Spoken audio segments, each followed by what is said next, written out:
The prophecy foretold that when the eclipse came, legends would emerge from the darkness to rule the city of wolves and bring even more fury to Southtown. Kim Jae-hoon returns to defend his family honor. Are you serious? The saddest part about that Fatal Fury trailer isn't the fact that it's riddled with AI slop, but it's the fact that I didn't realize it until I read the comment section and gave it a second look. I'm so used to AI being extremely obvious due to the warped monstrosities and plastic-ass looking motherfuckers with canned speech. I knew it looked weird, but I'm embarrassed that I didn't figure it out from the jump. You know what? Here's my list of the top 5 pieces of art from Fatal Fury. I gotta right the ship with this one. This one's pretty simple. 5 pieces of artwork from the Fatal Fury series. That means official art from SNK artists only. No fan art. And nothing dealing with KOF or any of the other SNK franchises. So if Terry is chilling with Marco, Kyo, and Haomaru, it doesn't count. Number 5. Terry in an Alley by Shinkiro. When it comes to SNK artists, Shinkiro is the first man you think of when it comes to their art. Honestly, he's the only one for most. He was basically their only guy all throughout the 90s. From KOF to Samsho and everything else in between, Shinkiro was the man. I think better than any company in this era, SNK was the king of fighting game box art. Capcom had some amazing pieces and compositions, but nobody made a scene out of their box art or promotional art like SNK did. In this piece, we have Terry looking up at an opponent who just dealt him a blow in some random back alley, probably in Southtown. You can see the same opponent stepping on Terry's iconic hat, showing that the guy he's fighting is not only tough, but also quite the asshole. This was the cleanest image I could find, but it still gets the point across. Number 4. Battle Archives Volume 1 by Eisuke Ogura. Ogura is the current main illustrator for all things SNK. Most people know him from his work on Neo Geo Battle Coliseum and KOF 13 through 15. While he wasn't working on those, you could see his artwork on other projects like this one here. Battle Archives was another SNK compilation that came out during this console generation, like the Samsho Anthology, World Heroes Anthology, and KOF The Orochi Saga. They had their issues, but it was an option to play these games without having to fire up MAME or Fightcade. This piece has our boy Terry with his back turned walking forward while holding his cap. In the background you see images of all his major opponents, and Alex and Lawrence, for some reason. Okay? Ogura's brushstrokes enhance the contrasting tones of the dark background and brightly colored portraits of his opponents, while Terry himself makes some sort of mid-tone balance between the whole thing. Pieces like this emphasize the long story journey of Terry Bogard and his many battles across the years. Number 3. Rock and Terry, Gauro by Tonko. Tonko is one of the most obscure artists at SNK. She's most well known for being the illustrator for Last Blade and Gauro.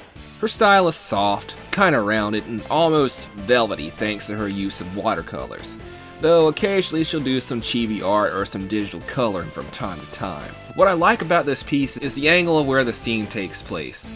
Rock is offering his hand to you to help you up off the ground, while he gives you a playful grin like he's saying, "That was my Neo Deadly Rave.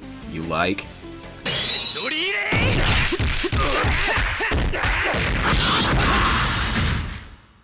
Which is wild because I hear Rock really isn't that good in Gauro, but I digress.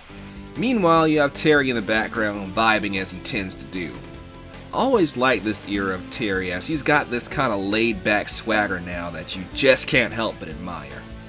I think this was the box art for the Dreamcast version of Garou over in Japan, but I think it's in the liner of the jewel case in the Western Dreamcast version too.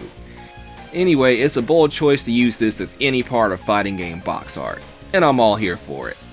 Number 2. Terry, SNK 40th Anniversary by Eisuke Ogura. Ogura is back at it again. This is one of many pieces of art done for SNK's 40th anniversary back in 2018. This art depicts our boy Terry throughout the years, juxtaposed against the visage of a wolf in the background. Can I just say, wow. Ogura's color choices are always a visual treat. Everything is bathed in a light yellow, almost sepia tone, but the reds of Terry's jackets and the brown of his Gauro looks still shine through. Bonus points for depicting OG Fatal Fury 1 Terry. You never see this look for Terry outside of the original Fatal Fury game. What he wears in 14 kinda looks like it, but pretty much if you're wanting the trucker cap and the jacket, it's gotta be OG Fatal Fury 1 Terry. I love character progression. I'm always of the impression that if you have a character that has such a long and rich history, you should celebrate it any chance you get. And this piece does just that. Number 1. Howard Connection. Real About Fatal Fury by Shinkiro. This is one of the hardest pieces of game art ever made, regardless of genre or company. Okay, for starters, Shinkiro is on the job, so you're already cooking right off the bat. Then you put characters on the cover that rarely, if ever, make it onto the cover. Guy shows up occasionally, but Billy? And while we're on the subject, Ripper and Hopper on this cover. Fucking Ripper and Hopper. Like, how many of you people knew who those guys were before I even made this video? And to top it all off, they are wearing nice suits surrounded by geese as he sits on a fancy ass chair. Capcom would never put Bison and the Four Heavenly Kings on the cover of a Street Fighter game. Namco would never put the Mishima Zaibatsu on the cover of a Tekken game. Sega would never put, does Virtua Fighter have a villain group? Who does Doral work for? Judgment 6. Yeah, they would never put Judgment 6 on the cover. I think this just embodies SNK's art philosophy at the time, and I wish it would come back. So, that's the list. And I guess it just goes to show that art in any medium is always done best when it comes from human hands. AI technology may improve, but it'll never have any soul or creative vision.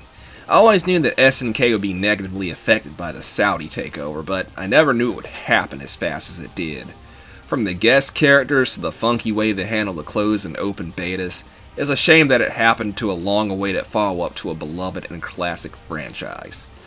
Apparently, SNK has been developing a new Art of Fighting game for the last 2 years now. You know, Art of Fighting's already like the redheaded stepchild of SNK fighting games, so it's already coming out at a disadvantage. At this point, it wouldn't surprise me if they charged money for new super special moves or super death blows. I am pretty sure I just willed that into existence. Oh man. What a time to be alive.